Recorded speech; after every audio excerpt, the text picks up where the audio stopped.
राधे राधे दोस्तों, नमस्ते, Hare Krishna.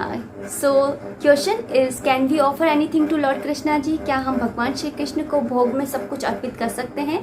The answer is no. नहीं, हम भगवान श्री कृष्ण को सब कुछ अर्पित नहीं कर सकते हैं।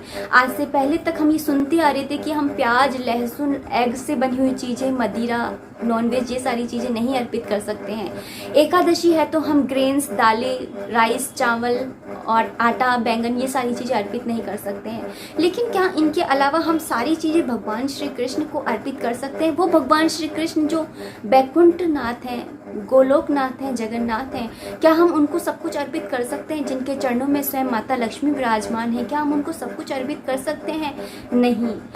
भगवान श्री कृष्ण ने भगवत गीता में स्वयं कहा है, पत्रम पुष्पम फलम तोयम यो न भक्त्या पृच्छति तद अहम भक्ति उभृंतम अश्नामी प्रत्यात्मन है। अर्थात जो भक्त पत्ते, फूल, फल या थोड़ा सा पानी भी भगवान श्री कृष्ण को अर्पित करता है विथ प्रेम एंड डिवोशन, तो भगवान श्री कृष्ण उसको स्वीकार कर, कृष्ण को प्रेम और भक्ति के साथ में अर्पित करते हैं तो भगवान श्री कृष्ण उसको स्वीकार करते हैं। इसके अनगिनत उदाहरण आपको मिल जाएंगे।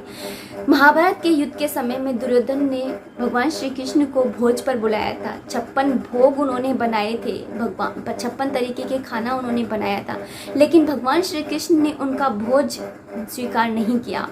वहीं दूसरी तरफ विदुर और विदुरानी ने जब उन्हें अपने घर खाने पे बुलाया तो उन्होंने उनका भोजन जो है वो स्वीकार किया, जबकि उन्होंने, हम सभी जानते हैं कि उन्होंने भगवान श्री कृष्ण को केले के छिलके खिलाए थे। जब विदुर जी को पता चला कि श्री कृष्ण भगवान जो है हमारे घर खाने के लिए आएंगे तो वो विदुरानी को बताने के लिए जाने लगे, लेकिन श्री कृष्ण भगवान विदुरानी जी के पास में पहले से ही जाकर के पहुंच गए। विदुरानी जी ने जब देखा कि श्री कृष्ण भगवान साक्षात आए हैं तो वो प्रेम के वश उनकी आंखों से आंसू बह रहे हैं और वो उनको बिठाने के लिए उनको कुछ दिखता नहीं है, वो फटी सी चादर बिछा देती हैं और उसके ऊपर श्री कृष्ण को बिठा करके, और केले की, उनके पास केले रखे होते हैं तो केले की टोकरी में केले रख करके लाती हैं और उनको प्रेम वश छील करके देती हैं और केले के जो केला होता है उसको फेंक देती हैं और जो केले का छिलका होता है उसे वो भगवान श्री कृष्ण को प्रेम और भक्ति के साथ में खिलाती हैं। और वो भगवान श्री कृष्ण सब कुछ जानते हुए, देखते हुए भाव विभोर होकर, प्रेम वश होकर के केले के छिलकों को खा लेते हैं। तो यहाँ पर यह साबित यही होता है कि हम भगवान श्री कृष्ण को कितना भी कुछ भी खिला रहे हैं, भगवान श्री कृष्ण उसको स्वीकार नहीं करेंगे अगर उसके अंदर आपने प्रेम और भक्ति नहीं मिलाई है। तो भगवान श्री कृष्ण ने जब राम अवतार लिया था तो उन्होंने सबरी के झूठे फल खाए थे, बेर खाए थे, हम सभी जानते हैं। सबरी ने उनको चक चक करके बेर खिलाए थे।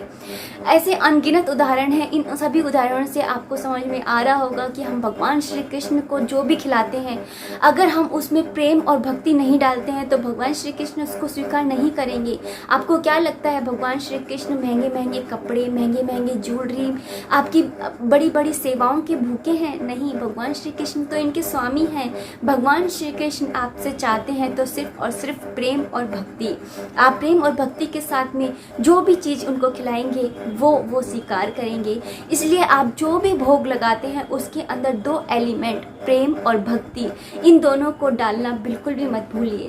भगवान से भाव के भूखे होते हैं। आपके 56 भोग या ज्वेलरी महंगी महंगी, कपड़े महंगे महंगे, इन सब के भूखे नहीं होते हैं। इतना सा आप ध्यान रखिए। तो भगवान श्री कृष्ण को हम भोग में क्या लगा सकते हैं? हम भगवान श्री कृष्ण को प्रेम और भक्ति के साथ में सब कुछ भोग में लगा सकते हैं। लेकिन अगर आपके पास में ये 2 एलिमेंट नहीं है, प्रेम और भक्ति, तो आप भगवान श्री कृष्ण को भोग में कुछ भी नहीं लगा सकते हैं। राधे राधे, हरे कृष्णा।